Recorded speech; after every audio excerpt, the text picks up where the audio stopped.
ഇന്നത്തെ വിഷയം നിങ്ങളെല്ലാവരും ധരിച്ചിട്ടുണ്ടായിരിക്കും. ഞങ്ങളാണ് കുറച്ച് മനസ്സിലാക്കാൻ കുറച്ച് ബുദ്ധിമുട്ടുള്ളൊരു വിഷയം. നിങ്ങൾക്കൊരു പക്ഷേ മനസ്സിലായിട്ടുണ്ടാവും. മാറുന്ന അനുഭവങ്ങൾ, മാറുന്ന ഭാഷകൾ. വളരെ വൈഡായിട്ടുള്ളൊരു വിഷയമാണ്, വളരെ ബ്രോഡാണ്. എന്ത് വേണമെങ്കിൽ സംസാരിക്കാം. സാഹിത്യത്തിനെ കുറിച്ച് പറയണമെന്ന് നിർബന്ധമില്ല. പക്ഷേ ലോകത്തിലെ ഇല്ലെങ്കിൽ സൂര്യന് താഴെയുള്ള എല്ലാ വിഷയങ്ങളെക്കുറിച്ച് സംസാരിക്കാനുള്ള സ്വാതന്ത്ര്യമുണ്ട്. അതുതന്നെ ഒരു തരത്തിലൊരു പ്രശ്നമാണ്. കാരണം ഏതൊക്കെ വഴിക്കാണ് നമുക്ക് പോകേണ്ടതെന്നറിയില്ല. അപ്പോൾ വിഷയം ഈ മാറുന്ന അനുഭവങ്ങൾ, മാറുന്ന ഭാഷകൾ എന്നുള്ളത് വെച്ചിട്ട് എൻ്റെ ആമുഖം കഴിഞ്ഞു. ഇനി നമുക്ക് രഘുവിൻ്റെ വാക്കുകൾ കേട്ട് തുടരാം. പ്രിയപ്പെട്ട അഷ്ടമൂർത്തി സദസ്സിലെ പ്രിയപ്പെട്ടവരെ, സാഹിത്യ അക്കാദമിയുടെ ഈ ആദ്യത്തെ സാഹിത്യോത്സവത്തിൽ പങ്കെടുക്കാൻ കഴിഞ്ഞതിൽ വളരെ ആഹ്ലാദവും അഭിമാനവുമുണ്ട്. എന്നെ ഈ ചടങ്ങിലേക്ക് ക്ഷണിച്ചപ്പോൾ ഞാൻ പറഞ്ഞു, ഈ ദിവസം എന്നത് രക്തസാക്ഷി ദിനമല്ലേ എന്ന് ചോദിച്ചു. അപ്പോൾ അക്കാദമി അംഗവും സുഹൃത്തും കഥാകൃത്തുമൊക്കെ ആയിട്ടുള്ള എൻ്റെ രാജൻ എന്നോട് ചോദിച്ചു, രക്തസാക്ഷി ദിനമാണെന്ന് ആരെങ്കിലും ഓർമ്മിക്കുന്നുണ്ടോ എന്ന് ചോദിച്ചു. അതിൻ്റെ വ്യാഖ്യാനങ്ങളൊക്കെ മാറിയില്ലേ എന്നാണ് രാജൻ ചോദിച്ചത്. രാമായണത്തിലെ ശ്രീരാമൻ അധികാരവും സിംഹാസനവും ഒക്കെ ഉപേക്ഷിച്ച് സരയൂ നദിയിലേക്ക് ഇറങ്ങിപ്പോയി ജലസമാധി വരിച്ചതുപോലെ മഹാത്മാഗാന്ധി തൻ്റെ ഊന്നുവടിയുമായി 79-ാമത്തെ വയസ്സിൽ സബർമതിയിലെ നദിയിലേക്ക് ഇറങ്ങിപ്പോയി ആത്മഹത്യ ചെയ്തു എന്നല്ലേ ഇപ്പോഴത്തെ വ്യാഖ്യാനം എന്നാണ് രാജൻ ചോദിച്ചത്. അപ്പോൾ ഇത് ഗാന്ധി വധിക്കപ്പെട്ടതല്ല, ആത്മഹത്യ ചെയ്തതാണെന്നാണ് പുതിയ വ്യാഖ്യാനം എന്നാണ് പറയുന്നത്. ഞാൻ അതിനെക്കുറിച്ച്, അതിൻ്റെ സാധൂകരണത്തെക്കുറിച്ചൊന്ന് ആലോചിച്ചു. ഒരു 50 വർഷം മുമ്പ് നമ്മുടെ വീടുകളിലൊക്കെ വന്ന് അഴുക്ക് വസ്ത്രങ്ങൾക്ക് എടുത്തൊരു കെട്ടാക്കി കൊണ്ടുപോയി അവിടുത്തെ പുഴയിൽ തിരുമ്പി വിരിച്ച് ഉണക്കി കൊണ്ടുവരുന്ന ഒരു വിഭാഗം ഉണ്ടായിരുന്നു മുമ്പ്. അതിനെ തൃശ്ശൂരൊക്കെ പറയുന്നത് വെളുത്തേടന്മാരെന്നാണ്. അവരുടെ തൊഴിലും ജാതിയും ഒരു പേരിൽ അറിയപ്പെട്ടു എന്നതാണ്. അപ്പോൾ അവർ ഈ വീടുകളിൽ വന്നത് ശേഖരിക്കുന്ന സമയത്ത് അതിൽ ഒരടയാളമിടും. ആ അടയാളം ഒരു നിഗൂഢ ഭാഷയിലാണ്. കടുക്ക മഷിയിൽ ഈർക്കിലി മുക്കിയിട്ടാണ് അടയാളം ഇടുന്നത്. എന്നിട്ട് അവർ കൊണ്ടുപോകും. കൃത്യമായിട്ട് ഒരെണ്ണം പോലും തെറ്റാതെ തിരിച്ചു കൊണ്ടുവരികയും ചെയ്യും. അപ്പോൾ കുട്ടിക്കാലത്ത് ഞാനിത് കണ്ടിട്ട് വളരെ അത്ഭുതപ്പെട്ടിട്ടുണ്ട്.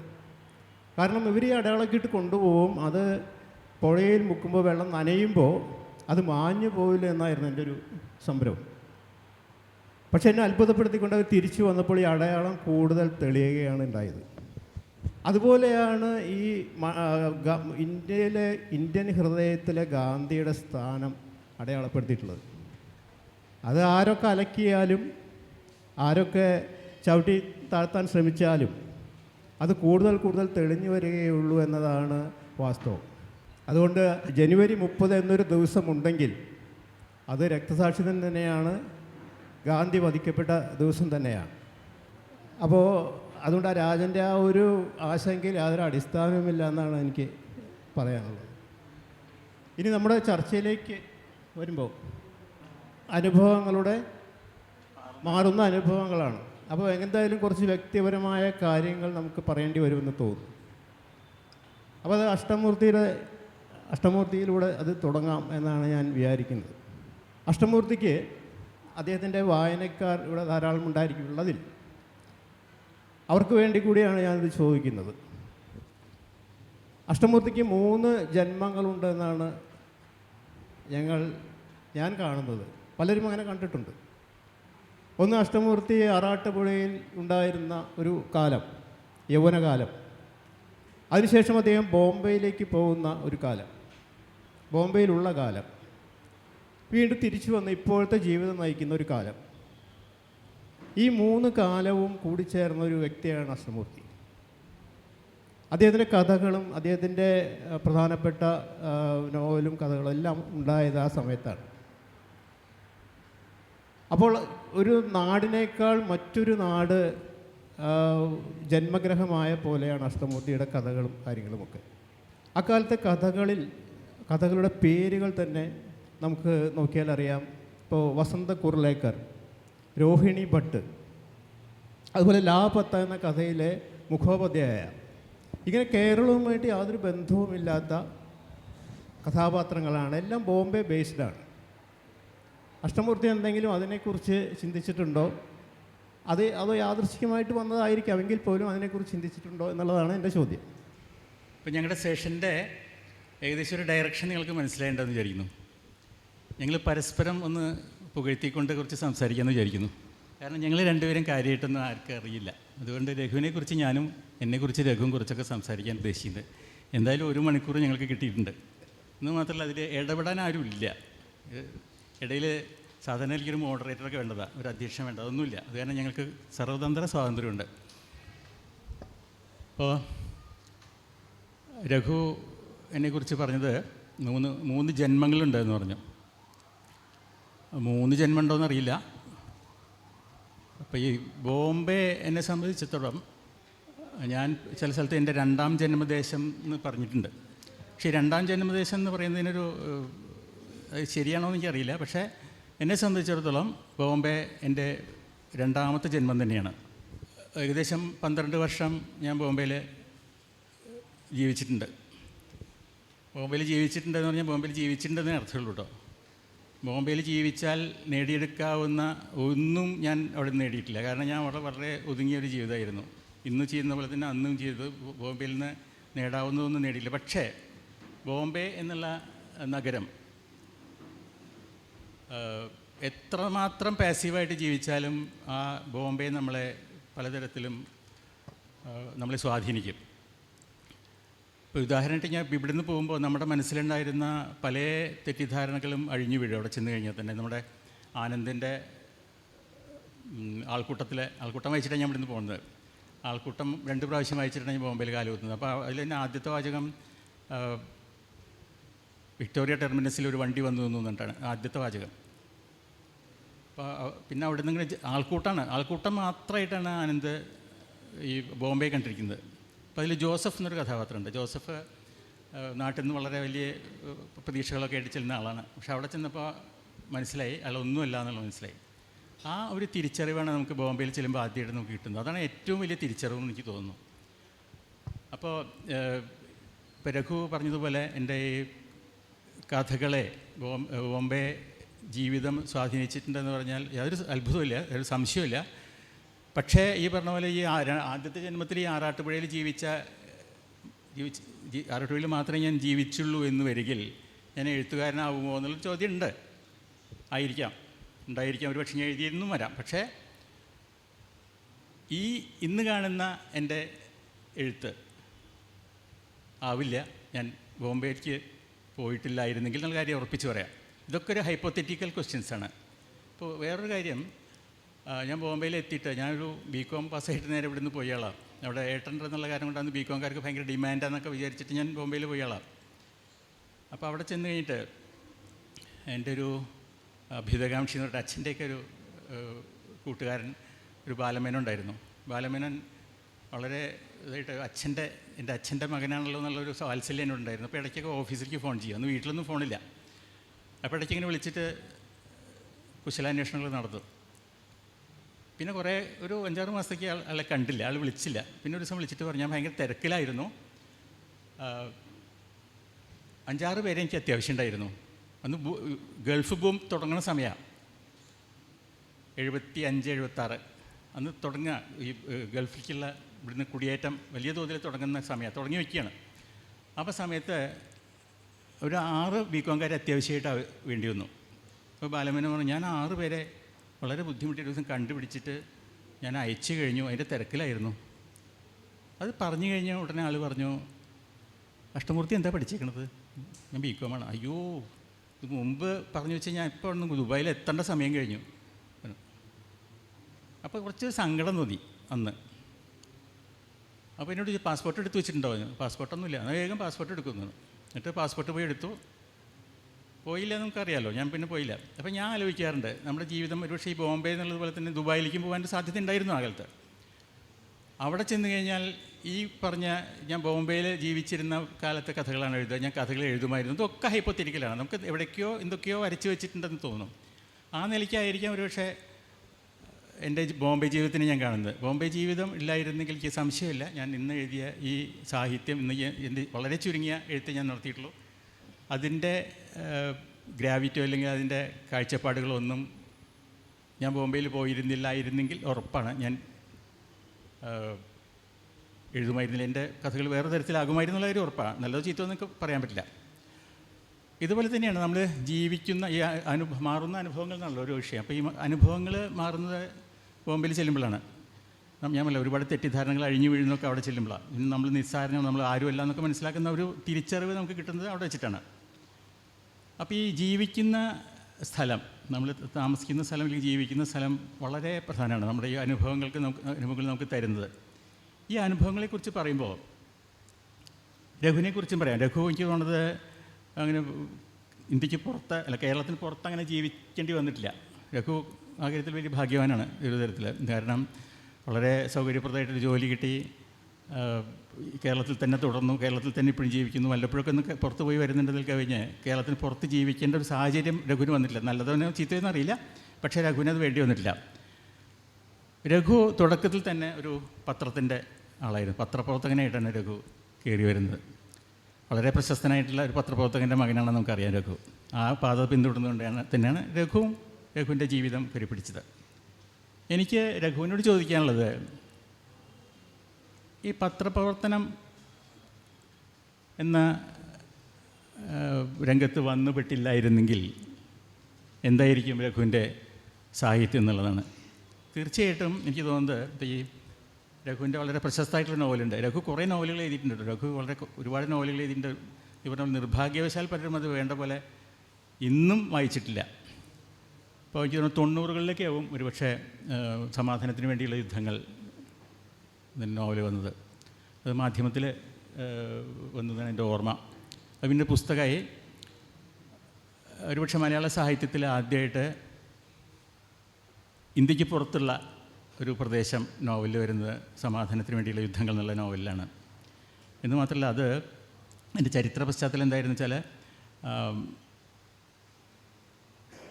രാജീവ് ഗാന്ധി അവിടെ ശ്രീലങ്കയിലത്തെ പ്രശ്നങ്ങൾ തീർക്കാൻ വേണ്ടി IPKF എന്ന് പറഞ്ഞിട്ടൊരു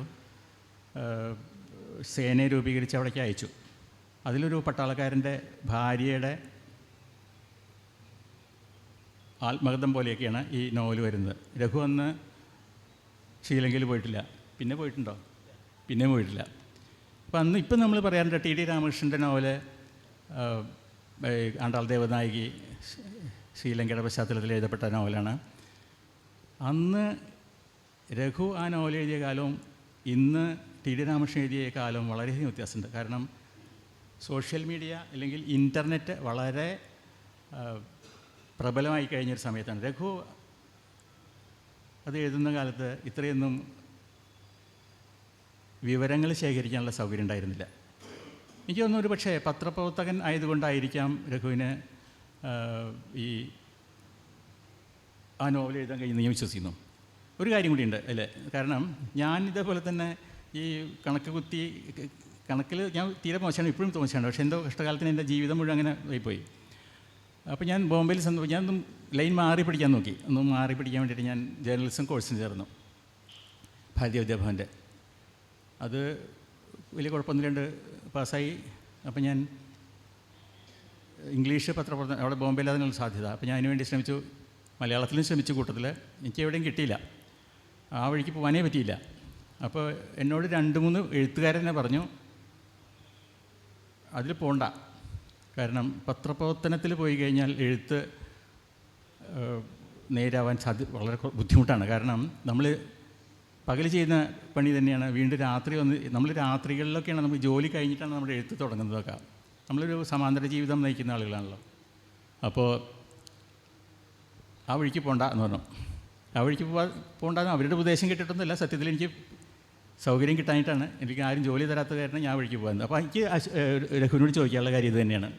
ഈ പത്രപ്രവർത്തനം എന്ന രംഗത്ത് വന്നതുകൊണ്ട് രഘുവിൻ്റെ എഴുത്തിൽ ലാഭമാണോ നഷ്ടമാണോ ഉണ്ടായിട്ടുള്ളത്? തീർച്ചയായിട്ടും ലാഭം എന്ന് മാത്രമല്ല, അതിൻ്റെ മൂലധനം തന്നെ പത്രപ്രവർത്തനമാണെന്ന് പറയാം എഴുത്തിൻ്റെ.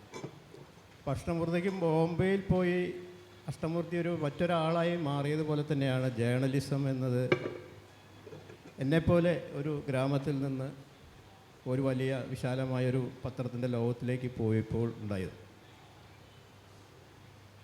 കാരണം അതിനു മുമ്പ് ഞാൻ കവിതകളൊക്കെ എഴുതി, കഥകളൊക്കെ എഴുതി, എങ്കിലും അതിലെന്തൊക്കെ വരണം, എന്തൊക്കെ വരരുത് എന്നുള്ളതാണ് എഴുത്തിലെ ഏറ്റവും പ്രധാനപ്പെട്ട കാര്യം. അത് ഏത് എഴുത്തിലെ ആയാലും അതെ, പ്രത്യേകിച്ചും എന്തൊക്കെ വരരുത് എന്നുള്ളതാണ് എഴുത്തിലെ ഏറ്റവും പ്രധാനപ്പെട്ട കാര്യം. അത് നമ്മൾ പറയുന്ന പോലെ ത്യാജ്യഗ്രാഹ്യ വിവേചനം എന്ന് പറയുന്ന ഒരു സംഗതിയാണ്. അപ്പോൾ ഈ ജേർണലിസം എന്നത് സാഹിത്യത്തിൻ്റെ നേരെ മറുകരയിൽ നിൽക്കുന്ന ഒരു കാര്യമാണ്. യാതൊരു ബന്ധവും ഇല്ല എന്നതാണ് സാഹിത്യവും ജേർണലിസവും തമ്മിൽ. പക്ഷേ ജേർണലിസ്റ്റിൻ്റെ തിയറികളിൽ പലതും സാഹിത്യത്തിന് യോജിക്കും. അതായത് 5H ഒരു W ആണ് ജേർണലിസം എന്ന് പറയുന്നത്. ആര്, എവിടെ, എപ്പോൾ, എന്തിന്, എന്തുകൊണ്ട്, ഇങ്ങനെ പറയുന്ന 5 സിദ്ധാന്തങ്ങളാണ് ജേർണലിസ്റ്റിൻ്റെ അടിസ്ഥാനം എന്ന് പറയുന്നത്. ഇതൊക്കെ സാഹിത്യത്തിലും വരും. കാരണം സാഹിത്യത്തിൽ ഓപ്പനിങ് എന്ന് പറയുന്ന പ്രാരംഭവാക്യം എന്ന് പറയുന്ന ഒരു സംഗതിയുണ്ട്. ആദ്യത്തെ വാക്യം എഴുതുമ്പോൾ തന്നെ അതിൻ്റെ വിധി നിർണ്ണയിക്കപ്പെട്ട് കഴിഞ്ഞു എന്ന് പറയും. നമ്മൾ കഥയായാലും നോവലായാലും ഒക്കെ. ഇപ്പോൾ നമ്മൾ വലിയ തുടക്കങ്ങളെക്കുറിച്ച് പറയും. ടോൾസ്റ്റോയുടെ അന്നാ കരീനീന തുടങ്ങുന്നത്, ലോകത്തെ എല്ലാ സന്തുഷ്ട കുടുംബങ്ങളും ഒരുപോലെയാണ്, പക്ഷേ സന്തുഷ്ടരല്ലാത്ത കുടുംബങ്ങൾ പല വിധങ്ങളിൽ അവരുടേതായ രീതിയിൽ അസന്തുഷ്ടരാണ് എന്നാണ് ആ നോവൽ തുടങ്ങുന്നത്. അപ്പോൾ തന്നെ നമ്മൾ ആ നോവലിലേക്ക് പ്രവേശിച്ചു കഴിഞ്ഞു. അതാണ് ഇതുപോലെ ഇത് ജേർണലിസത്തിൻ്റെ ഒരു ഭാഗമാണ്. ജേർണലിസത്തിലെ ആദ്യ ഖണ്ഡികയിൽ തന്നെ എന്താണ് പറയാൻ പോകുന്നത്, എന്താണ് ഈ വാർത്തയുടെ ഉള്ളടക്കം എന്നുള്ളത് കാണിച്ചിരിക്കണം എന്നതാണ്.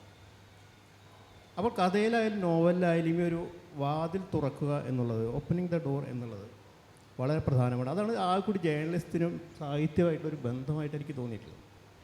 ഇതിൽ ഞാൻ ഈ ജോയിൻ ചെയ്ത സമയത്ത് സുകുമാരൻ പൊറ്റേക്കാട്ട് എന്ന് പറയുന്ന പ്രശസ്തനായൊരു പത്രപ്രവർത്തകൻ ഉണ്ടായിരുന്നു.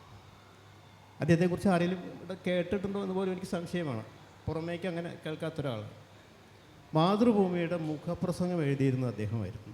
അതായത് 70കളുടെ അവസാനവും 80കളിലുമൊക്കെ മുഖപ്രസംഗം എഴുതുക, വായനക്കാരുടെ കത്തുകൾ എഡിറ്റ് ചെയ്യുക, ഇതാണ് പൊറ്റേക്കാട്ടിൻ്റെ ജോലി. അപ്പോൾ അദ്ദേഹത്തിന് വേറൊരു ചരിത്ര പ്രാധാന്യം കൂടി ഉണ്ട്. അദ്ദേഹത്തിൻ്റെ ആശയ ചക്രവാളം എന്ന് പറയുന്നൊരു ലേഖന സമാഹാരമുണ്ട്, വലിയ പുസ്തകമാണ്. അതിന് CP ശ്രീധരൻ എഴുതിയിട്ടുള്ള അവതാരികയാണ് കേരളത്തിലെ ഏറ്റവും വലിയ അവതാരിക. പുസ്തകത്തിൻ്റെ ഏതാണ്ട് 3/4 ഭാഗം അവതാരികയാണ്. രണ്ടാമത്തെ ഏറ്റവും വലിയ അവതാരിക കുഞ്ഞിരാമൻ നായരുടെ താമരത്തോണിക്ക് CP ശ്രീധരൻ എഴുതിയ അവതാരികയാണ്. അങ്ങനെ 2 വലിയ അവതാരികളുണ്ട്. അതിലൊന്ന് ഇദ്ദേഹത്തിൻ്റെ സുകുമാരൻ പൊറ്റേക്കാടിന് വേണ്ടി എഴുതിയ അവതാരികയാണ്. വളരെ ഇദ്ദേഹത്തെ കണ്ടു കഴിഞ്ഞാൽ ഒരു ഭീകരനാണെന്നൊക്കെ തോന്നും. കതറാണ് ധരിക്കുക, തടിച്ച് കറുത്ത്, വളരെ ഹെൽത്തി ആയിട്ടുള്ളൊരു മനുഷ്യനാണ് ഈ സുകുമാരൻ പൊറ്റേക്കാട് എന്ന് പറയുന്നത്. വളരെ ഗൗരവശാലിയായിട്ട് നമുക്ക് തോന്നും.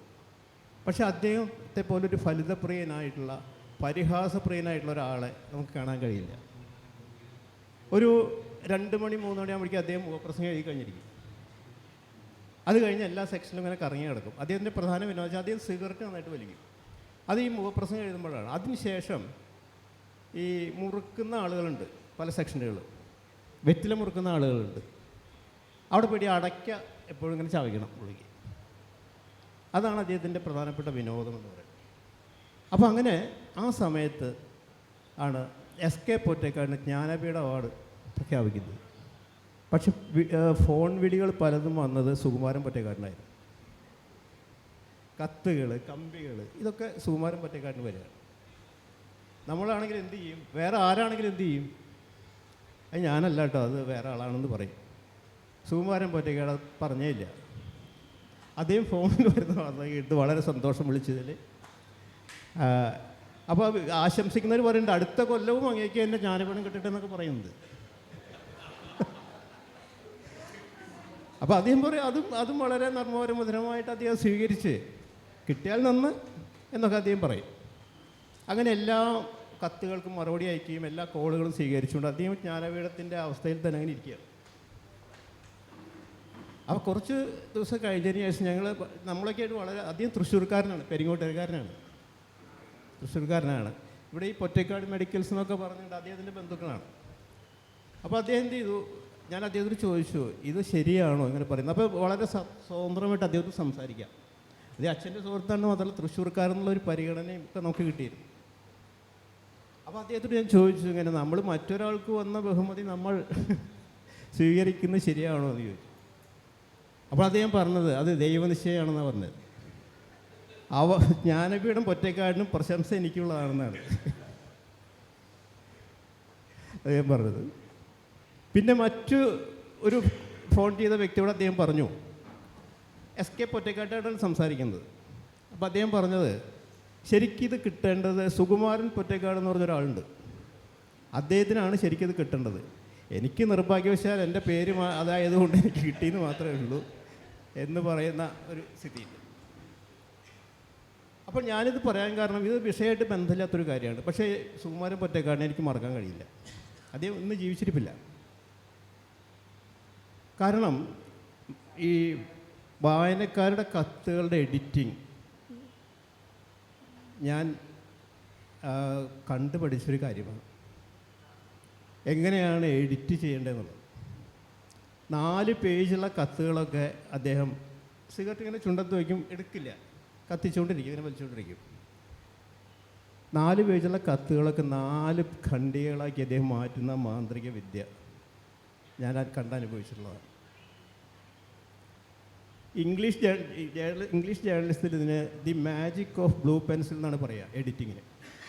വിലാസിനി നന്നായിട്ട് തർജ്ജമ ചെയ്തിട്ടുണ്ട്. ബ്ലൂ പെൻസിൽ അതാണ് പറയുക. സ്വല എന്ന പുസ്തകത്തിൽ വിലാസിനി അത് വളരെ ഭംഗിയായിട്ട് നീല പെൻസിലിൻ്റെ ഇന്ദ്രജാലം എന്ന് പറഞ്ഞിട്ടൊരു ചാപ്റ്ററിനുണ്ട്. അപ്പോൾ അദ്ദേഹം ഇതൊക്കെ വെട്ടിയിട്ട് ഇങ്ങനെ എഴുതുന്നതൊക്കെ ഞാൻ ഫയൽ ചെയ്ത് സൂക്ഷിക്കുമായിരുന്നു. ആ എഡിറ്റിങ്ങിൻ്റെ ആ ഭംഗി എങ്ങനെയാണ് വേണ്ടാത്ത ഇന്ന് ഒഴിവാക്കുന്നത് എന്നുള്ള അത് ഞാൻ പറയായിരുന്നു. അപ്പോൾ അത്തരത്തിലുള്ളൊരു ഗുരുനാഥൻ അദ്ദേഹം അറിയാതെ തന്നെ ഈ എഡിറ്റിങ്ങിനെ കുറിച്ച് എന്നെ പഠിപ്പിച്ച ഒരാളാണ് അദ്ദേഹം. അപ്പോൾ അതുകൊണ്ട് മാസ്റ്റർമൂർത്തി ചോദിച്ചതുപോലെ ഈ ജേർണലിസം എന്ത് തന്നു ചോദിച്ചാൽ എല്ലാം ജേർണലിസമാണ്. ഇപ്പോൾ ശ്രീലങ്കയിൽ ആ നോവലിനെ കുറിച്ച് പറഞ്ഞപ്പോഴും ആ നോവൽ പ്രകാശനം ചെയ്ത് സേതുവാണ്. അപ്പോൾ സേതു പ്രകാശനം കഴിഞ്ഞിട്ട് എന്നോട് സ്റ്റേജിൽ അധികം സംസാരിച്ചുകൊണ്ട് നിൽക്കുമ്പോൾ തന്നെ ഇങ്ങോട്ട് തിരിഞ്ഞിട്ട് ചോദിച്ചു, രഘു ശ്രീലങ്കയിൽ പോയിട്ടുണ്ടോ എന്ന് ചോദിച്ചു. അധികം പ്രസംഗിക്കുന്നവരിടയിൽ ഞാൻ ഇല്ല എന്ന് പറഞ്ഞു. പക്ഷെ ഞാൻ പോയിട്ടുണ്ട് അവിടെ. അദ്ദേഹം പോയിട്ടുണ്ട്. അദ്ദേഹം 2-3 തവണ അവിടെ വിസിറ്റ് ചെയ്തിട്ടുള്ള ആളാണ്. ഇതേ മണ്ണ്, ഇതേ വായു, ഇതേ വെള്ളം, ഇതേ മനുഷ്യർ ആണ് ഈ നോവലുള്ളതെന്ന് അദ്ദേഹം ഒരു പ്രശംസാവചനമായിട്ട് അദ്ദേഹം പറയുകയും ചെയ്തു. അപ്പോൾ ആ നോവലിൻ്റെ പേര് സമാധാനത്തിന് വേണ്ടിയുള്ള യുദ്ധങ്ങൾ എന്നാണെന്ന് അഷ്ടമൂർത്തി പറഞ്ഞു. അത് ഒരു വൈരുദ്ധ്യമാണ്. അതായത് തമിഴ് പുലികളെ നേരിടാൻ ഇന്ത്യയിൽ നിന്ന് പട്ടാളത്തെ അയക്കുകയാണ്. ആ പട്ടാളത്തിൻ്റെ പേര് Indian peace keeping force IPKF എന്നാണ്.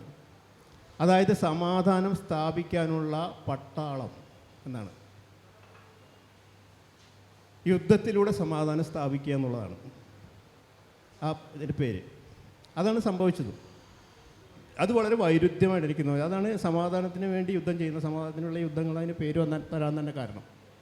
ഇപ്പോൾ അഷ്ടമൂർത്തി പറഞ്ഞതുപോലെ അതിൻ്റെ മെറ്റീരിയൽ എന്നുള്ളത് ഇന്നത്തെ പോലെ സുലഭമായിട്ട് കിട്ടാൻ വഴിയില്ല. പക്ഷേ ധാരാളം ലേഖനങ്ങൾ പത്രങ്ങളിലും അതിലൊക്കെ വന്നിരുന്നു. അത് വെച്ചുകൊണ്ടും കുറേയൊക്കെ ഊഹിച്ചുകൊണ്ടും ഒക്കെയാണ് നോവൽ പൂർത്തിയാക്കിയത്. അതാണ് അതിൻ്റെ പിന്നിലുള്ള ഒരു കാര്യം. അപ്പോൾ അവിടെ പോകേണ്ട ആവശ്യമില്ല. ഞാൻ സൗത്ത് ആഫ്രിക്കയെക്കുറിച്ച് നോവൽ എഴുതിയിട്ടുണ്ട്. സൗത്ത് ആഫ്രിക്കയുടെ ഒരു ഫോട്ടോയിൽ കണ്ടിട്ടുള്ള അല്ലാതെ ഞാൻ സൗത്ത് ആഫ്രിക്കയിൽ പോയിട്ടില്ല. എൻ്റെ ഒരു നോവൽ സിസേറിയൻ എന്നുകൊണ്ടൊരു നോവൽ സൗത്ത് ആഫ്രിക്കൻ പശ്ചാത്തലത്തിലുള്ളതാണ്. അപ്പോൾ അങ്ങനെ നമ്മൾ പോവാതെയും എഴുതിയിട്ടുണ്ട്. അത് ചിലത് വിജയിക്കും, ചിലത് അത് നമ്മളൊരു പ്രശ്നമല്ല. നമുക്കൊരു ചലഞ്ചിങ് ആയിട്ടുള്ളത് സ്വീകരിക്കുക എന്നുള്ളതാണ് അതിൻ്റെ ഒരു കാര്യം. അഷ്ടനും ഒരു പണി തരണ്ടേ നിങ്ങൾക്ക്? അപ്പോൾ എനിക്ക് തിരിച്ച് ചോദിക്കാനുള്ളൊരു കാര്യം, ഇപ്പോൾ എഴുത്തിൽ നമ്മുടെ കണക്ക് കൂട്ടലുകളൊക്കെ തെറ്റിച്ചുകൊണ്ടാണ് പലപ്പോഴും സംഭവിക്കുക. നമ്മൾ എഴുതാൻ ഉദ്ദേശിക്കാത്ത കാര്യങ്ങളാണ് ചിലപ്പോൾ ആദ്യം എഴുതുന്നത്. എൻ്റെ ആദ്യത്തെ നോവൽ ഇപ്പോഴും 10 നോവലുകൾ ഞാൻ എഴുതി, ആദ്യത്തെ നോവൽ ഇപ്പോഴും പുറത്തു വന്നിട്ടില്ല. കാരണം ആ നോവൽ എഴുതി കഴിഞ്ഞപ്പോൾ അതിനേക്കാൾ പ്രധാനപ്പെട്ടത് എഴുതാനുണ്ട് നമുക്കൊരു തോന്നൽ വരികയാണ്. അപ്പോൾ അഷ്ടമൂർത്തിയുടെ ഒരു കഥയുണ്ട്. ആ കഥയുടെ പേര് ഗ്രഹണശേഷം എന്നാണ്. ആ കഥ ശ്രദ്ധിക്കാൻ കാരണം വളരെ സങ്കടപ്പെട്ട് എഴുതിയൊരു കഥയാണ് അത് അഷ്ടമൂർത്തി അതിനെക്കുറിച്ച് പറഞ്ഞു. അതായത് ആ കഥ എഴുതുന്നതിന് മുമ്പും എഴുതുമ്പോഴും എഴുതുന്നതിന് ശേഷമൊക്കെ വളരെ സങ്കടത്തോടെ എഴുതിയ കഥയാണ്. ഒരു സ്കൂളിലെ സ്റ്റോർ കീപ്പറുടെ കഥയാണ്. അയാൾ റിട്ടയർ ചെയ്ത് വീട്ടിലേക്ക് വന്നിട്ടും അയാൾക്ക് ആ ജോലിയിൽ നിന്ന് മുക്തി നേടാൻ കഴിയാതെ അയാൾ ആ സ്കൂളിലേക്ക് വീണ്ടും പോകുന്നൊക്കെയാണ് ആ കഥ. സാധാരണഗതിയിൽ അഷ്ടമൂർത്തി കഥയുടെ ടെക്നിക്സ് ഉപയോഗിക്കാതെ എഴുതുന്ന ഒരാളാണ്. പ്ലെയിനായിട്ട് കഥകൾ എഴുതുന്ന ഒരാളാണ്. അതൊന്നും അതെ ഇന്നും അതെ. നമ്മൾ ഒരു സുഹൃത്തിനോട് സംസാരിക്കുന്ന പോലെയോ അല്ലെങ്കിൽ കഥ പറയുന്നത് പോലെയോ ഒക്കെ കഥ എഴുതുന്ന ഒരാളാണ് അഷ്ടമൂർത്തി. പക്ഷേ ഈ കഥയിലെ ടെക്നിക്ക് എന്ന് പറഞ്ഞാൽ അദ്ദേഹത്തിൻ്റെ ആഗ്രഹം, ഈ പ്രായത്തിൽ 56 വയസ്സിൽ അദ്ദേഹം റിട്ടയർ ചെയ്തതിന് ശേഷമുള്ള അദ്ദേഹത്തിൻ്റെ ആഗ്രഹം ആ സ്കൂളിൽ വീണ്ടും പോകണം. ഞാൻ പഠിച്ച സ്കൂളിൽ ആ ബെഞ്ചിൽ വീണ്ടും ഇരിക്കണം, ഞാൻ പഠിച്ച ബെഞ്ചിൽ. അവിടുത്തെ വാട്ടർ ടാങ്കും ആ കളിക്കളവും ആ കൈമദാനത്തും എനിക്കൊന്ന് ഓടി നടക്കണം. ഇതൊക്കെയാണ് അദ്ദേഹത്തിൻ്റെ ഒരു ആഗ്രഹം.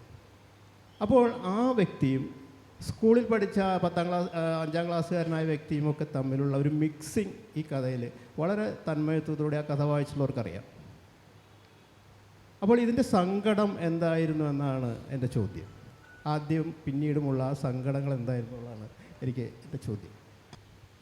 ഇപ്പോൾ നമ്മൾ തീരെ ശ്രദ്ധിക്കപ്പെടാണ്ട് പോയൊരു കഥയാണ്.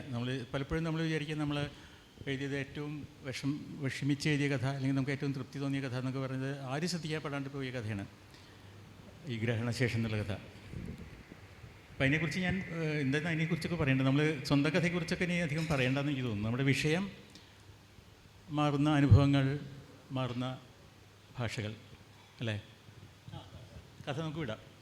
അത് പറയുമ്പോൾ സങ്കടം വരുന്നതുകൊണ്ടാണോ അതോ അല്ല, എനിക്ക് ആ കഥ ഞാൻ ശ്രദ്ധിക്കാൻ കാരണം തന്നെ ഈ ഇങ്ങനെ പറഞ്ഞുകൊണ്ടാണ്. ഒരാൾ സങ്കടപ്പെട്ടുകൊണ്ട് ഒരു കഥ എഴുതുക എന്ന് പറഞ്ഞാൽ അതിനെന്തെങ്കിലും പ്രത്യേകത കാണും. ഒരുപക്ഷെ സ്വന്തം റിട്ടയർമെൻറ്റ്, അങ്ങനെയാണ് ഞാൻ വിചാരിച്ചത് ആദ്യം. സ്വന്തം റിട്ടയർമെൻറ്റ് ആർക്കും പലർക്കും താങ്ങാൻ പറ്റാവുന്നൊരു കാര്യമല്ല. കാരണം നാളെ ഞാൻ ഇതിൻ്റെ പടി കയറാൻ പാടില്ല, ഞാൻ വീട്ടിലിരിക്കേണ്ടി വരും. അങ്ങനൊരു അവസ്ഥ എന്ന് പറയുന്നത് വലിയ ചിലർക്ക് താങ്ങാനേ പറ്റില്ല. ഞാനൊക്കെ എങ്ങനെയും ഈ ജോലി അവസാനിച്ചാൽ മതി എന്ന് വിചാരിച്ച ഒരാളാണ്. പക്ഷെ പലർക്കും അങ്ങനെയല്ല. പലർക്കും നാളെ എവിടെ പോവും. ഞാൻ കൊച്ചിയിൽ ജോലി ചെയ്യുന്ന സമയത്ത്, ട്രെയിനിൽ സീസൺ ടിക്കറ്റ് ആയിട്ടുള്ള സമയത്ത് ഒരാൾ എന്നും സൂട്ട് കേസായിട്ട് വന്ന് വണ്ടിയിൽ കയറും. സീസൺ ടിക്കറ്റുകാരനായിട്ട് എറണാകുളത്ത് ഇറങ്ങും, അടുത്ത വണ്ടിയിൽ അയാൾ തിരിച്ചിങ്ങോട്ട് പോരുകയാണ്. അപ്പോൾ ഞാൻ ഇയാളെക്കുറിച്ച് കൂടുതൽ അന്വേഷിച്ചപ്പോഴാണ് അറിയുന്നത് ഈ റിട്ടയർമെൻറ്റ് അയാൾക്ക് സഹിക്കാൻ പറ്റുന്നില്ല. അയാൾ രാവിലെ എണീറ്റ് പതിവ് പോലെ കുളിച്ച് 8 മണിയുടെ ഐലൻഡ് എക്സ്പ്രസ്സിനാണ് കുളിച്ച് എന്തെങ്കിലും ഭക്ഷണമൊക്കെ കഴിച്ച് സൂട്ട് കേസ് എടുത്ത് പഴയ പോലെ ജോലിക്ക് പോകുന്ന പോലെ ഇറങ്ങുകയാണ്. സീസൺ ടിക്കറ്റ് കൊടുക്കും. അപ്പോൾ ഇത് ചിലവർക്ക് സഹിക്കാൻ കഴിയില്ല, വിരാമം എന്നുള്ളത്.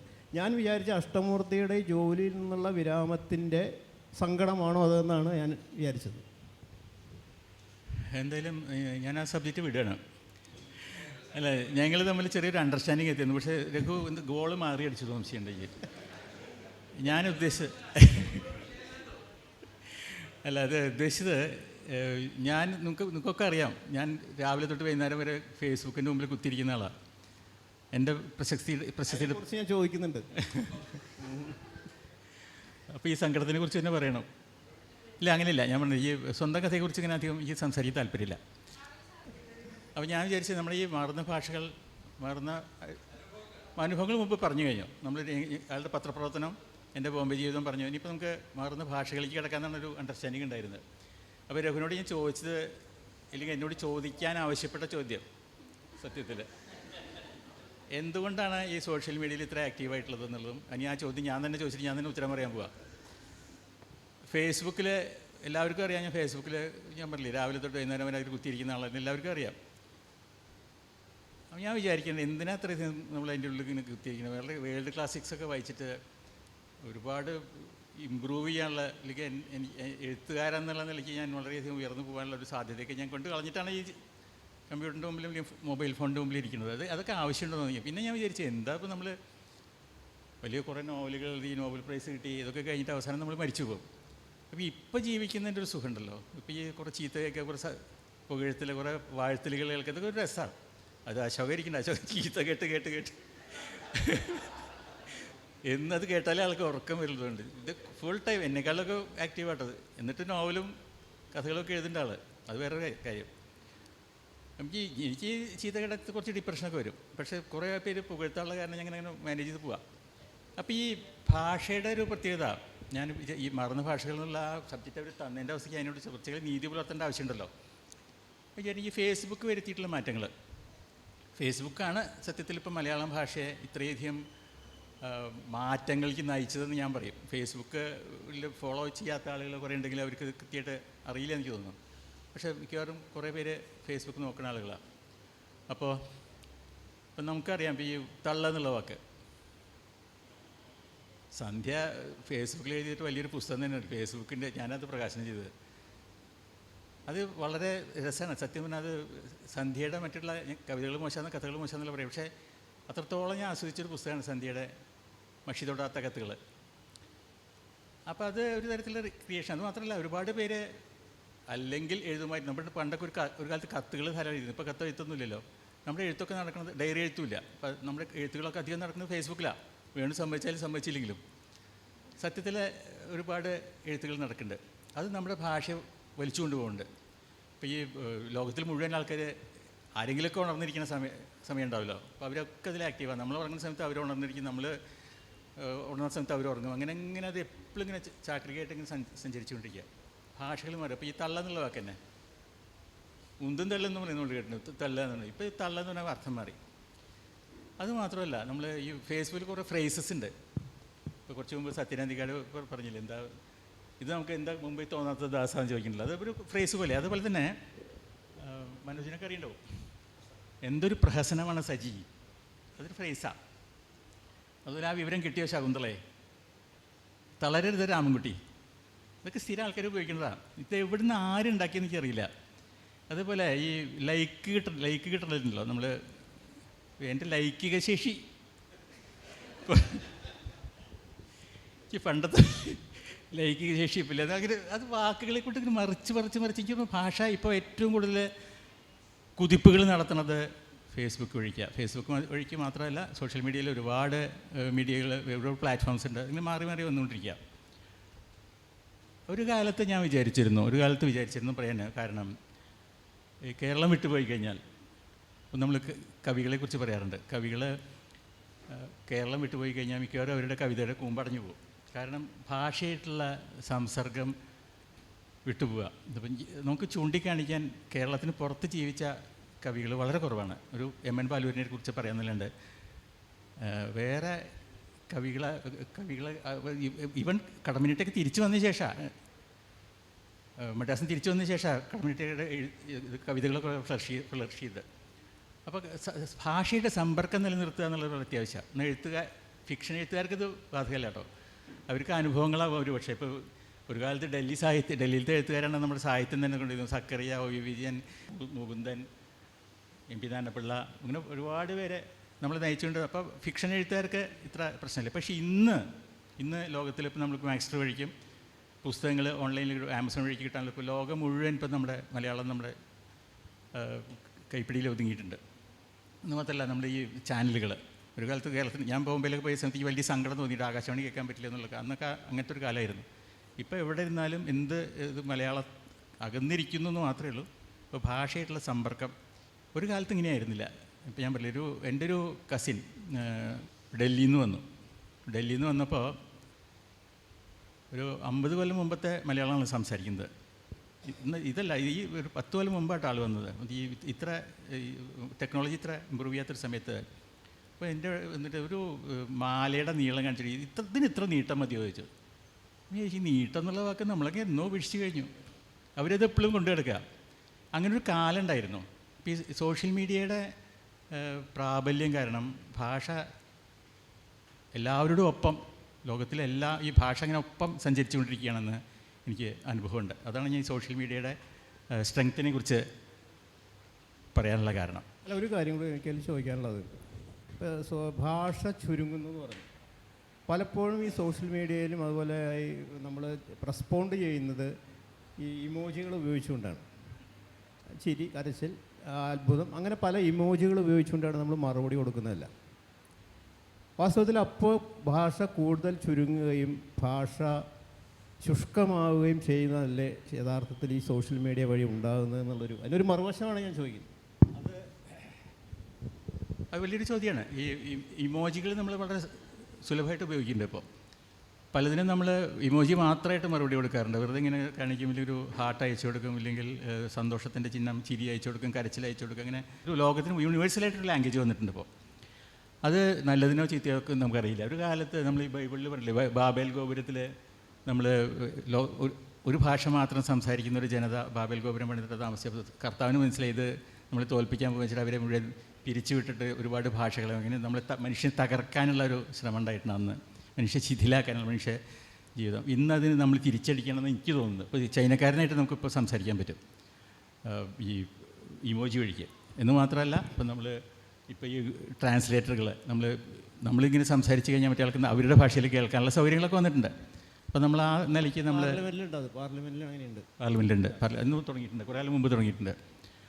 അപ്പോൾ ഇത് ടെക്നോളജി വഴിക്ക് നമ്മൾ സംസാരിക്കുന്ന ഒറ്റ ഭാഷ ഒറ്റ ജീവിതം അല്ല ഒറ്റ രാജ്യം എന്ന് പറഞ്ഞ പോലെ തന്നെ ഇത് ഒരു ലോകം ഒരു ഭാഷ എന്നുള്ളതിലേക്ക് നമ്മൾ നീങ്ങുന്നുണ്ടെന്നുള്ള കാര്യം നമ്മുടെ ഭാഷയ്ക്ക് അത് ഗുണമാണോ ചീത്തയാണോ എന്നുള്ളത് കാലം തെളിയിക്കേണ്ടി വരും. അല്ല, അതുപോലെ തന്നെ ഇപ്പോൾ ഏറ്റവും പ്രധാനപ്പെട്ട നമ്മുടെ ഇന്നത്തെ ജീവിതത്തിലെ ഏറ്റവും പ്രധാനപ്പെട്ട ഒരു കാര്യമാണ് ഇപ്പോൾ ഈ ചാറ്റ് GPT, ആർട്ടിഫിഷ്യൽ ഇൻ്റലിജൻസ് എന്നൊക്കെ പറയുന്ന ഒരു വസ്തുത. അത് പ്രത്യേകിച്ച് സാഹിത്യത്തിൽ അതെങ്ങനെ ബാധിക്കുമെന്ന് അഷ്ടമൂർത്തി അതിനെക്കുറിച്ച് ആലോചിക്കുകയോ ചെയ്തിട്ടുണ്ട്, പഠിക്കുകയോ ചെയ്തിട്ടുണ്ട്? തീർച്ചയായിട്ടും ഇല്ല. നമ്മൾ അതിൽ ഈ കൃത്രിമ ബുദ്ധി എന്നാണ് നമ്മളതിനെ തർജ്ജമ ചെയ്ത് കാണുന്നത്. ആർട്ടിഫിഷ്യൽ ഇൻ്റലിജൻസ് എന്നാണ് അതിനെ തർജ്ജമ ചെയ്ത് കാണുന്നത്. കൃത്രിമ ബുദ്ധി എന്നാണ്, നിർമ്മിത ബുദ്ധി എന്നാണ് മലയാളത്തിലാണ് വേണ്ടത് അതാണ്. ഈ കൃത്രിമത്വമല്ല, ശരിക്കും ആർട്ടിഫിഷ്യൽ എന്ന് പറയുമ്പോൾ അതിലൊരു ആർട്ടുണ്ട് എന്നുള്ളത് തന്നെയാണ്. എത്ര സയൻസ് ആണെങ്കിലും എത്ര ശാസ്ത്രീയമായ അല്ലെങ്കിൽ വിരസമായ സബ്ജക്റ്റ് ആണെങ്കിലും അതിലൊരു കലയുണ്ട്. അതുകൊണ്ട് ഈ AI എന്ന് പറയുന്നത് ആർട്ടിഫിഷ്യൽ അല്ല എന്ന് തന്നെയാണ് ഞാൻ വിശ്വസിക്കുന്നത്. നിർമ്മിത ബുദ്ധി എന്ന് തന്നെയാണ് നമ്മളതിനെപ്പറ്റി പറയേണ്ടത്. ഇപ്പോൾ ഒരു ചിലന്തി വല കെട്ടുന്നത് പോലെയോ അല്ലെങ്കിൽ പുറ്റുണ്ടാക്കുന്നത് പോലെ, പാമ്പ് തേനീച്ച കൂടുണ്ടാക്കുന്ന പോലെയുള്ള ഒരു കലാപ്രവർത്തനം തന്നെയാണ് അതിലുള്ളത് എന്നാണ് എനിക്ക് തോന്നിയിട്ടുള്ളത്. പക്ഷേ ഈ സംഗതി വളരെ മുമ്പ് തന്നെ നമ്മുടെ വീട്ടിലെത്തിയിരുന്നു എന്നതാണ്, പ്രത്യേകിച്ച് മഹാനഗരങ്ങളിൽ. അവിടെ അലക്സ എന്ന് പറഞ്ഞിട്ടൊരു ചെറിയ ബോക്സ് ഉണ്ട്. അപ്പോൾ ഈ കുട്ടികൾ രാവിലെ എണീറ്റ് what is time Alexa, please Singh A song, how is climate എന്നൊക്കെ ഈ കിടക്കയിൽ കിടന്നിട്ട് വിളിച്ചു ചോദിക്കുന്നതായിട്ട് ഞാൻ കേട്ടിട്ടുണ്ട്. അതിനൊക്കെ ഒരു പെൺ ശബ്ദത്തിൽ ഈ അലക്സ മറുപടി പറയുകയും ചെയ്യും. അപ്പോൾ കുട്ടികളെ സംബന്ധിച്ചിടത്തോളം അവരുടെ കുട്ടിക്കാലത്ത് തന്നെ ഈ നിർമ്മിത ബുദ്ധി അവരുടെ ജീവിതത്തിൻ്റെ ഒരു ഭാഗമായിട്ട് മാറുകയും അവരുടെ ഒരു കൂട്ടുകാരിയോ അല്ലെങ്കിൽ അവരുടെ ഒരു ഉപദേഷ്ടാവോ അഡ്വൈസർ ഒക്കെ ആയിട്ടാണ് ഈ നിർമ്മിത ബുദ്ധി അവിടെ വരുന്നത്. പക്ഷെ അതൊന്നും മനുഷ്യന് പകരം എന്നുള്ളതല്ല. ഒരു വേണമെങ്കിൽ പറയാം, നമുക്ക് മനുഷ്യൻ്റെ അലസതയ്ക്ക് പകരം എന്ന് വേണമെങ്കിൽ പറയാം, മനുഷ്യൻ്റെ പകരമല്ല. എങ്കിലും അത് നമ്മുടെ ജീവിതത്തിൽ അന്നും ഇന്നും വളരെ വ്യാപകമായിട്ടുണ്ട്. പക്ഷേ ഇതിൻ്റെ ഒരു ഭീകരമായ വശമുണ്ടായത് ഈയിടെ ജപ്പാനിലാണ്. ജപ്പാനിൽ ഈ അകുതഗാവ എന്നൊരു അവാർഡുണ്ട്. ജപ്പാനിൽ അകുതഗാവ എന്ന് പറഞ്ഞൊരു അവാർഡുണ്ട്. ഈ അവാർഡ് ഇത്തവണ നമ്മുടെ ഒരു 33 വയസ്സുള്ളൊരു എഴുത്തുകാരിക്കാണ് കിട്ടിയത്. അവരുടെ പേര് റേ കുദാൻ എന്നാണ്. റേ കുദാൻ. അവരുടെ നോവലിനാണ് ഈ തവണത്തെ അകുതഗാവ അവാർഡ് കിട്ടിയത്. ഇവിടുത്തെ ജ്ഞാനപീഠം പോലുള്ളൊരു സാധ്യതയാണ് അവിടുത്തെ. അപ്പോൾ അവാർഡ് കിട്ടിയ സെറിമണിയിൽ ഇവർ പറഞ്ഞപ്പോൾ അവർ പറഞ്ഞു, ഞാൻ ഈ നോവലിൻ്റെ കുറേ ഭാഗം എഴുതിയത് ചാറ്റ് GPT പകർത്തിയതാണ് എന്ന് പറഞ്ഞു. അത് വലിയ പ്രശ്നമായി അവിടെ. അപ്പോൾ ഈ ജഡ്ജിങ് കമ്മിറ്റി അംഗങ്ങളും ഒക്കെ അവിടെ ഇരിക്കുന്നുണ്ട്. എല്ലാവരും വിചാരിച്ചത് ഈ കമ്മിറ്റിക്കാർ അല്ലെങ്കിൽ ഈ ഉത്തരവാദപ്പെട്ട ആളുകൾ ഈ അവാർഡ് റദ്ദാക്കുമെന്നാണ് വിചാരിച്ചത്. പക്ഷെ ഉണ്ടായത് മറിച്ചാണ്. കാരണം ഇത് ചാറ്റ് GPTയെക്കുറിച്ചുള്ളൊരു നോവലായി. അതിൻ്റെ ഭാവനാലോകത്തെ ചാറ്റ് GPT നിയന്ത്രിക്കുന്നതിനെക്കുറിച്ചുള്ള ഒരു നോവലായിരുന്നു അത്. അപ്പോൾ ഈ കമ്മിറ്റിയിലെ ആളുകൾ അവിടെയുണ്ട്, ഇതിൻ്റെ നടത്തിപ്പുകാരെല്ലാവരും ഉണ്ട്. ഇത് ക്യാൻസലാക്കുന്ന വിചാരിച്ച് അവിടെ വന്നിട്ടുള്ള ആളുകളൊക്കെ ഇങ്ങനെ ഇരിക്കുമ്പോൾ അവർ പറഞ്ഞു ഇത് 5% മാത്രമാണ് അവർ എഴുതിയിട്ടുള്ളതിൻ്റെ. പക്ഷേ ആ നോവലിൻ്റെ ശരീരവുമായിട്ട് ഏറ്റവും ചേർന്ന് പോകുന്ന ഭാഗമാണ് ഈ ചാറ്റ് GPT ഉപയോഗിച്ച് അവർ എഴുതിയത്. അതുകൊണ്ട് ഈ അവാർഡ് റദ്ദാക്കുന്ന പ്രശ്നമേ ഇല്ല. അത്രയും ഇഴുകിച്ചേർന്ന് അത്രയും മനോഹരമായിട്ടാണ് അവരതിൽ ഇണക്കി ചേർത്തിട്ടുള്ളത് എന്നും പറഞ്ഞു. അപ്പോൾ അതിനൊരു അംഗീകാരം കിട്ടിയിരിക്കുന്നു എന്നതാണ്. അതിനെ നമ്മൾ വേണ്ട രീതിയിൽ ഉപയോഗിക്കുന്നുണ്ടോ എന്നുള്ളതാണ് പ്രശ്നം.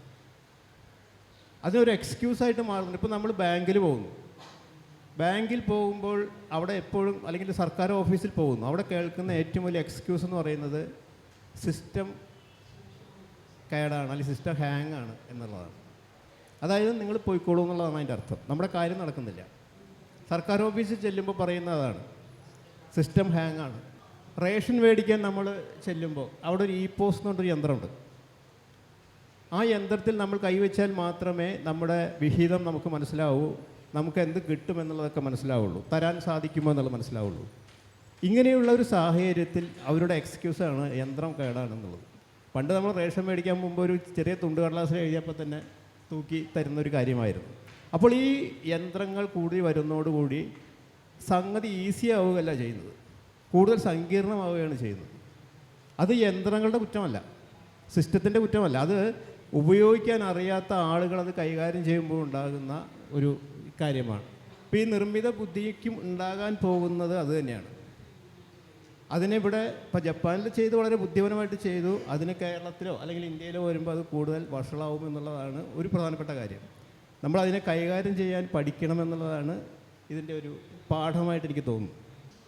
ഈ വേദിയുടെ പേര് അറിവെന്നാണെങ്കിലും ഞങ്ങളുടെ അറിവിൻ്റെ കാര്യത്തിലൊക്കെ കുറച്ച് സംശയമുണ്ട്.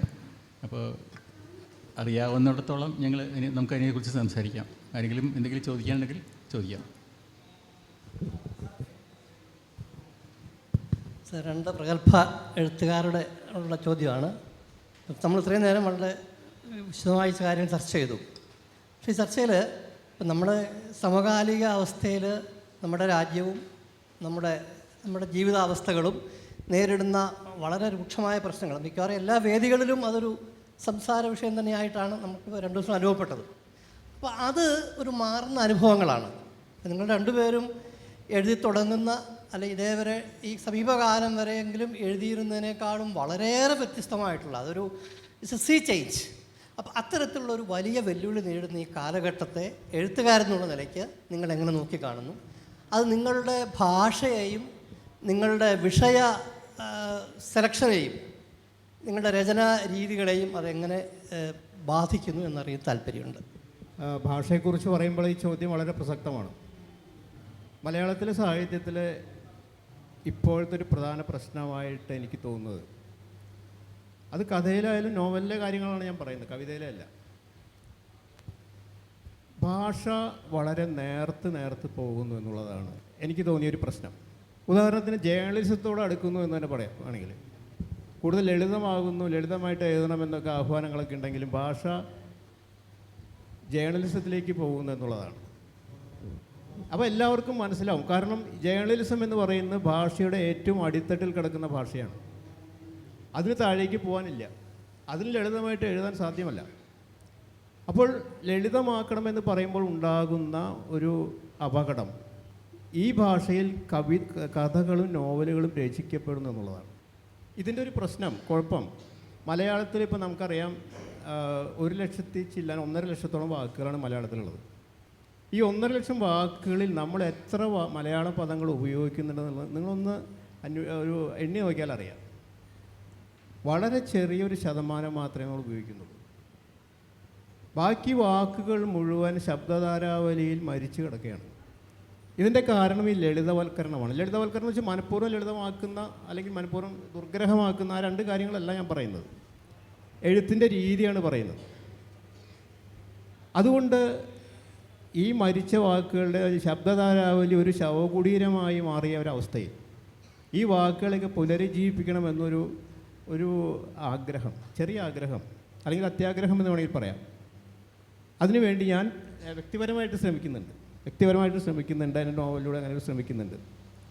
അപ്പോൾ ഈ പദങ്ങളെ വീണ്ടെടുക്കുക, ഈ പദങ്ങളെ വീണ്ടും നമ്മുടെ ഭാഷയിലേക്ക് സജീവമായിട്ട് കൊണ്ടുവരിക എന്നുള്ള ഒരു ആഗ്രഹം, അതാണ് എന്നെ സംബന്ധിച്ച് ചെയ്യാനുള്ള ഒരു കാര്യം. ഇതേപോലെ തന്നെയാണ് ഞങ്ങൾ അണ്ടർസ്റ്റാൻഡിൽ ചെറിയൊരു വ്യത്യാസം. ഞങ്ങൾ രഘുവിൻ്റെ നോവലിനെ കുറിച്ച് ഞാൻ ചോദിക്കാൻ തീരുമാനിച്ചിരുന്നു. കാരണം അത് 500 വർഷം മുമ്പ് എഴുതപ്പെട്ട ചന്ദ്രോത്സവം എന്നുള്ള മണിപ്രാവളകാവ്യത്തെക്കുറിച്ചുള്ള ഒരു നോവലാണ്, അജ്ഞാതനാമം. അപ്പോൾ വന്നുകൊണ്ടിരിക്കുന്ന നോവലാണ്. അപ്പോൾ അതിൻ്റെ ഭാഷയെക്കുറിച്ച് ചോദിക്കണം എന്നൊക്കെ വിചാരിച്ചു. പക്ഷേ നമ്മുടെ ഇതിനകത്ത് കണക്ക് തെറ്റിപ്പോയി. അത് അതിൽ ഒരുപാട് രഘുവിനെ അതിനെക്കുറിച്ച് ഒരുപാട് സംസാരിക്കാനുണ്ട്. പക്ഷെ എനിക്ക് തോന്നുന്നത് ഇനിയിപ്പോൾ നമ്മൾ അതിലേക്ക് പോകണ്ട, നമുക്ക് കാണികളുടെ ഭാഗത്തു നിന്നുള്ള ചോദ്യങ്ങളിലേക്ക് തന്നെ പോവാം. ഈ ചോദ്യത്തിനുള്ള ശരിക്കും ഉത്തരമാണോ കിട്ടിയെന്ന് എനിക്കറിയില്ല കേട്ടോ. അല്ല അല്ല അല്ല അല്ല എനിക്കറിയാം. ഇതിപ്പോൾ നമ്മൾ രാജ്യം നേരിടുന്ന അവസ്ഥയിൽ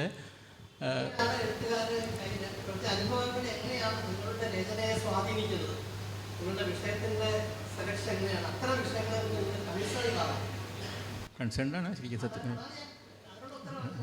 മനസ്സിലായി, എനിക്ക് മനസ്സിലായത്.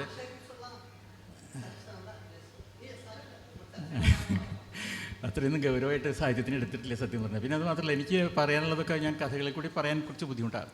ഞാൻ ഈ പറഞ്ഞില്ലേ, എൻ്റെ ഈ പലപ്പോഴും ഉള്ള പ്രതികരണങ്ങളൊക്കെ ഈ പ്ലാറ്റ്ഫോമിൽ തന്നെയാണ്. അത് പലപ്പോഴും കുറച്ച് രൂക്ഷമായിട്ടൊക്കെ വരാറുണ്ട്. ഈ ഫേസ്ബുക്ക് എന്നുള്ള പ്ലാറ്റ്ഫോമിൽ ഒരുപാട് ശകാരങ്ങൾ കേൾക്കാറുണ്ട്. അങ്ങനെ പെട്ടെന്ന് പ്രതികരിക്കാൻ എനിക്ക് കഥയെ കൂടി പറ്റില്ല. കഥയോ നോവലോ എനിക്ക് ഇപ്പോൾ ഇന്ത്യ നേരിടുന്ന അങ്ങനെ വലിയ വലിയ എഴുത്തുകാർക്ക് അത് ചെയ്യാൻ കഴിയേണ്ടതാണ്. അതാണ് ശരിക്കും നമ്മൾ ചെയ്യേണ്ടതും. പക്ഷെ എന്നെ സംബന്ധിച്ചിടത്തോളം ഞാൻ അത്രയ്ക്കുള്ള കരുത്തുള്ള ഒരു എഴുത്തുകാരനല്ല. അപ്പോൾ എനിക്ക് ചെയ്യാവുന്ന ഈ ചെറിയ ചെറിയ ചില കാര്യങ്ങൾ എനിക്ക് അതൃപ്തി തോന്നുന്നത്, അല്ലെങ്കിൽ എനിക്ക് ഭയങ്കര എതിർപ്പ് തോന്നുന്നത്, ഇല്ലെങ്കിൽ നമ്മുടെ രാജ്യത്തിനെക്കുറിച്ചുള്ള കുറേ ആശങ്കകളൊക്കെ ഞാൻ ഫേസ്ബുക്ക് കൂടി എൻ്റെ ചെറിയ ചെറിയ വാചകങ്ങളിൽ കൂടെ പ്രതികരിക്കാറുണ്ട്. അതിൻ്റെ കാരണം എന്താണെന്ന് വെച്ചാൽ, ഇപ്പോൾ ഈ പ്രിൻ്റഡ് മീഡിയയ്ക്ക് വലിയൊരു കുഴപ്പമുണ്ട്. പ്രിൻ്റഡ് മീഡിയ നമ്മളിത് വന്നു കഴിഞ്ഞാലും ഒരു പ്രതികരണം ഒരിക്കലും കിട്ടില്ല. വല്ലപ്പോഴും കിട്ടും, മിക്കവാറും കിട്ടില്ല. അപ്പോൾ ഇത് പെട്ടെന്ന് നമുക്ക് അപ്പം തന്നെ കിട്ടും. കൊടുത്ത കൊല്ലത്ത് കിട്ടും പറഞ്ഞ പോലെ പെട്ടെന്ന് കിട്ടും അത്. അപ്പോൾ നമുക്ക് നമ്മുടെ കൂടെ ഒരു ജനത നമ്മുടെ ഒപ്പമുണ്ടെന്ന് തോന്നും. അപ്പോൾ അവരുടെ സ്പന്ദനങ്ങൾ നോക്കിയാൽ തന്നെ നമുക്കറിയാം നമ്മൾ ആരുടെ കൂടെ സഞ്ചരിക്കുന്നത്, അല്ലെങ്കിൽ എവിടേക്കാണ് പോകുന്നത് നമുക്കൊരു പൾസ് കിട്ടാറുണ്ട്. അതുകൊണ്ട് ഞാൻ മിക്കവാറും എൻ്റെ അത്തരം ആശങ്കകളൊക്കെ ഞാൻ ഇത്തരം ചെറിയ ചെറിയ ചില നോട്ടുകളിൽ കൂടിയൊക്കെയാണ് ചെയ്യാറ്. കഥ ഇതിനു വേണ്ടി, ഇല്ലെങ്കിൽ കഥയോ നോവലൊക്കെ ഇതിനു വേണ്ടി ഉപയോഗിക്കുന്ന വലിയ എഴുത്തുകാർക്ക് കഴിയുന്നതായിരിക്കാം, അവർ ചെയ്യേണ്ടതുമാണ്. എന്നെ സംബന്ധിച്ചിടത്തോളം അത്രയ്ക്കൊന്നും ഒരു കാതൽ എൻ്റെ എഴുത്തിലില്ല എന്നാണ് എൻ്റെ വിശ്വാസം. അതാണ് എനിക്കുള്ള മറുപടി. എനിക്ക് 2 സംശയങ്ങളാണ്. നമസ്കാരം. ഒന്ന്, ഒരു സഹായം എനിക്ക് ചെയ്യാൻ പറ്റുമായിരുന്നു, അതാണ് ആദ്യം പറയാനുള്ളത്. ആ തുടക്കത്തിൽ തന്നെ ശ്രീ അഷ്ടമൂർത്തി പറഞ്ഞ ഈ രഘുനാഥനും അഷ്ടമൂർത്തിയും അത്ര പ്രശസ്തരല്ല, ഇവിടെ ഹോള് നിറയ്ക്കാൻ പറ്റണില്ല എന്നുള്ളത്. അതിനൊരു സൂത്രം ഉണ്ടായിരുന്നു. അത് രഘുനാഥൻ്റെ അടുത്ത് തന്നെ നടക്കുന്ന കാര്യങ്ങളായിരുന്നു. രഘു ആലോചിച്ചില്ല. ഒരു ചെറിയ കാര്യം പറഞ്ഞാൽ സമയം എടുക്കുന്നില്ല. ഈ പണ്ട് സായിപ്പ് വന്നിട്ട് കഥകളി കാണാൻ വരുമ്പോഴേ സായിപ്പിൻ്റെ അടുത്ത് ഒരു നിറഞ്ഞ സദസ്സിൽ വെച്ച് കഥകളി കണ്ട് കഥകളിയൊക്കെ ഇഷ്ടമായി. അപ്പോൾ സായിപ്പിനോട് ചോദിച്ചു എങ്ങനെ ഉണ്ടായിരുന്നു എന്ന്. അപ്പം സായിപ്പ് പറഞ്ഞ ഇംഗ്ലീഷിൽ പറഞ്ഞാണ്, എനിക്ക് ഇംഗ്ലീഷ് അറിയാത്തതുകൊണ്ട് ഞാൻ മലയാളത്തിൽ പറയാം മറുപടി. സായിപ്പ് പറഞ്ഞ് കഥകളിയൊക്കെ നന്നായി, പക്ഷെ അതിനേക്കാൾ കൂടുതൽ എനിക്ക് ഏറ്റവും ഇഷ്ടപ്പെട്ടത് ആ ആസ്വാദനം, നിങ്ങളുടെ നാട്ടിലുള്ള ആൾക്കാരുടെ ആ ഒരു അച്ചടക്കവും ആസ്വാദനത്തിൻ്റെ അതും എനിക്ക് വളരെ ഇഷ്ടമായി. എല്ലാവരും വളരെ സൈലൻ്റായിട്ടിരുന്നിട്ട്, അത് സായിപ്പ് ചുറ്റും നോക്കി, അതും എൻ്റെ അടുത്ത് ഒരേപോലെ ക്രോപ്പ് ചെയ്തിട്ട് ഒരേപോലെ കൈ പിടിച്ചിട്ട് വളരെ അലർട്ടായിട്ടിരിക്കുന്ന ആ അവസ്ഥ വളരെ നന്നായി എന്ന് പറഞ്ഞു. അപ്പോൾ അങ്ങനെയുള്ളൊരു ആസ്വാദകരെ ഇവിടെ വരുത്താൻ രഘുനാഥൻ്റെ തൊട്ടപ്പുറത്തുള്ള രാമവർമ്മപുരത്ത് പറഞ്ഞാൽ നടക്കുമായിരുന്നു. പിന്നെ രണ്ടാമത്തെ മനസ്സിലായി കാണും, അന്ന് ഈ വേഷം മാറിയ പോലീസുകാരാണ് വന്നിരുന്നത്. അപ്പോൾ ഈ സായിപ്പിന് മോശം വരണ്ടെന്ന് വിചാരിച്ചിട്ട് മഫ്റ്റിയിൽ.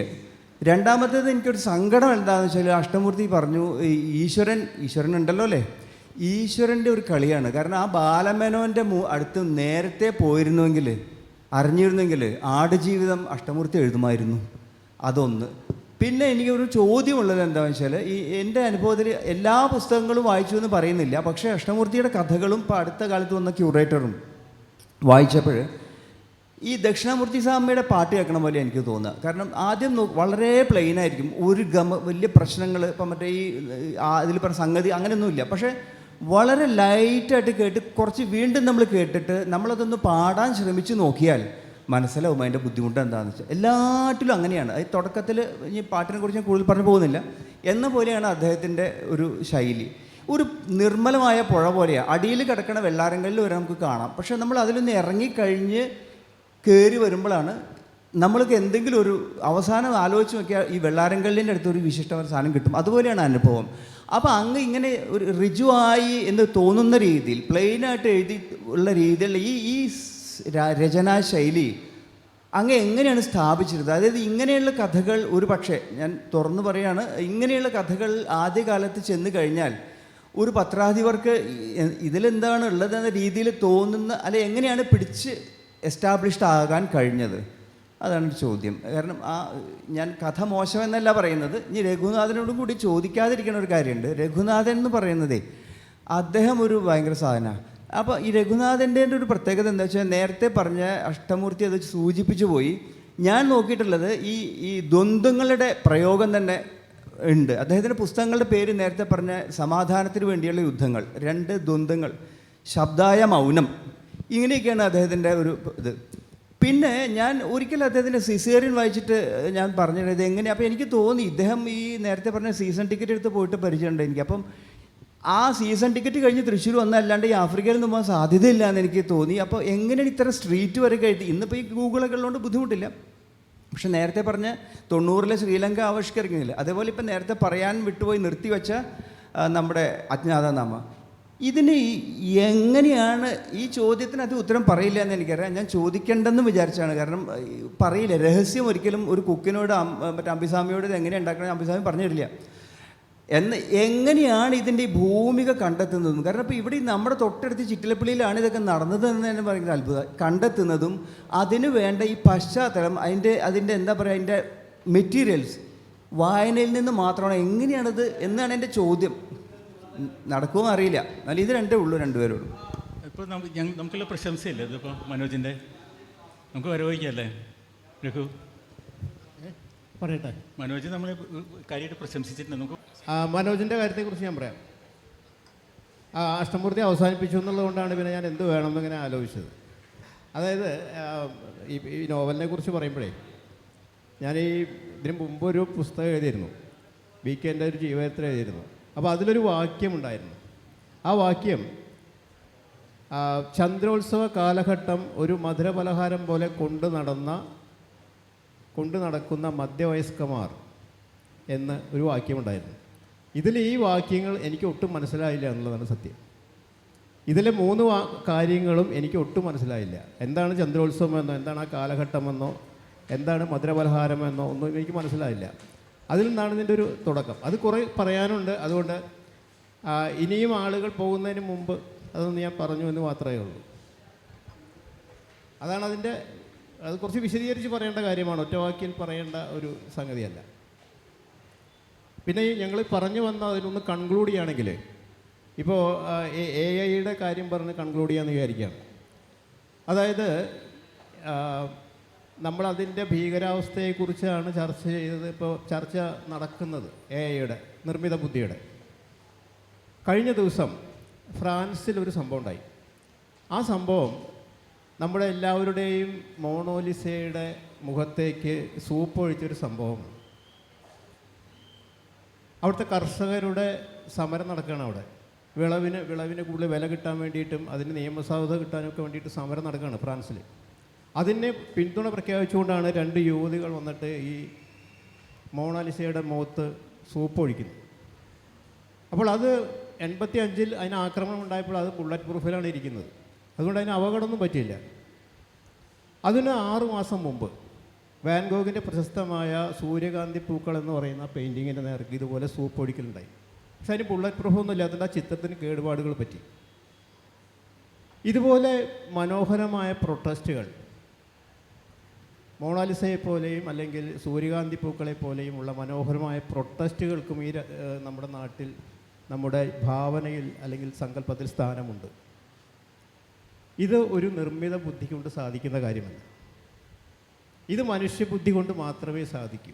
അപ്പോൾ ആ സൗന്ദര്യാത്മകത ഒരിക്കലും ഒരു ആർട്ടിഫിഷ്യൽ ഇൻ്റലിജൻസിനോ അതിനോ കഴിയില്ല എന്ന് മാത്രം പറഞ്ഞുകൊണ്ട് മനുഷ്യബുദ്ധിക്ക് തന്നെ പ്രാധാന്യം കൊടുത്തുകൊണ്ട് അതിനെ ഓർത്തുകൊണ്ടാണ് അതിൻ്റെ സൗന്ദര്യാത്മകതയെ ഓർത്തുകൊണ്ടാണ് ഇത് കൺക്ലൂഡ് ചെയ്യാമെന്ന് ഞാൻ വിചാരിക്കുന്നു.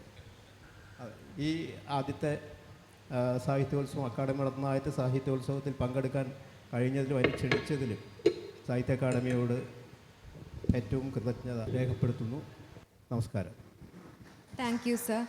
മാറുന്ന അനുഭവങ്ങൾ, മാറുന്ന ഭാഷകൾ എന്ന വിഷയത്തിൽ നമ്മളോടൊപ്പം പങ്കുചേർന്ന അഷ്ടമൂർത്തി സാറിനോടും കെ രഘുനാഥൻ സാറിനോടും ഹൃദയം നിറഞ്ഞ നന്ദി രേഖപ്പെടുത്തുന്നു. ഇതിനോടൊപ്പം ഈ ചർച്ചയിൽ നമ്മളോടൊപ്പം പങ്കുചേർന്ന എല്ലാ ശ്രോതാക്കൾക്കും നന്ദി രേഖപ്പെടുത്തുന്നു.